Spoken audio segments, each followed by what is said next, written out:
So something has happened that has not happened in over 150 years. Yes, you heard that right. Vice President J.D. Vance and his wife Usha Vance just announced that they are expecting their fourth child. The couple shared the news on social media saying they are very excited and that Usha is pregnant with a baby boy.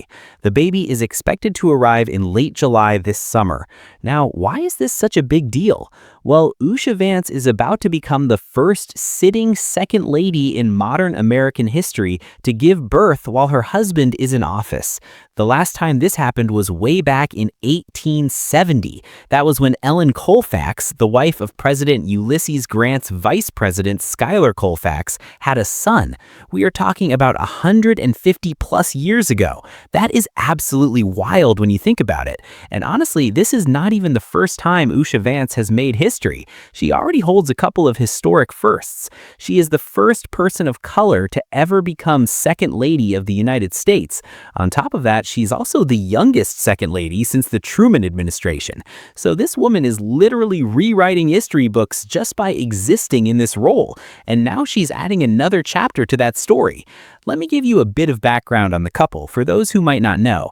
J.D. and Usha Vance met back in 2010 at Yale Law School. They got married in Kentucky in 2014, and since then they have built a beautiful family together. They already have 3 kids. Their oldest is Ewan, who is 8 years old. Then there's Vivek, who is 5, and their daughter Mirabel Rose, who is 4. So this new baby boy will be joining a pretty lively household. J.D. Vance is currently 41 years old and Usha is 40. So this is definitely a later in life pregnancy, but clearly they are thrilled about it. In their statement, they thanked the military doctors who have been taking excellent care of their family.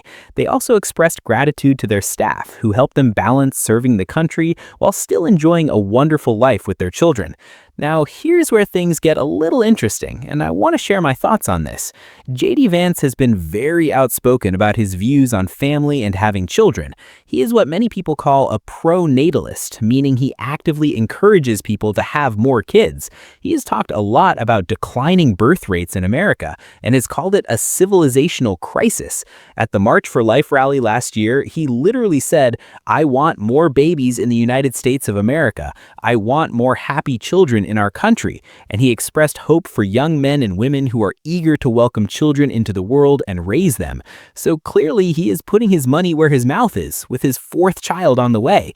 But he has also made some controversial comments in the past. Remember when he called certain Democrats childless cat ladies? That definitely stirred up a lot of debate. He has branded some people as anti-family and anti-child. Now, whether you agree with his views or not, you have to admit that he and Usha are certainly living out their beliefs. Speaking of Usha, she has really embraced her role as Second Lady. Before J.D. became vice president, she was working as a high-profile lawyer. But when he took office, she stepped away from that career to focus on this new chapter. That is a big sacrifice when you think about it. She had built an impressive career and she chose to put that aside for this moment. Now, looking ahead, the Vances are expected to lead the U.S. delegation to the opening ceremony of the 2026 Winter Olympics in Milan, Italy next month. That is a pretty big responsibility, and I wonder how Usha will be feeling traveling internationally while pregnant, but she seems like a strong woman who can handle it. The White House quickly jumped in to congratulate the couple. They posted on social media calling the Trump administration the most pro-family administration in history. Whether or not you agree with that statement, it is clear that family is a big theme for this administration. Interestingly, the Vances are not the only ones expecting. White House Press Secretary Karoline Leavitt recently announced that she is also pregnant and expecting a baby girl in May. So there's going to be a bit of a baby boom in this administration, it seems. Lastly, I would love to hear your opinions on the Vances' views on family. Make sure to like this video and subscribe if you haven't already. I'll catch you all in the next one. Peace out.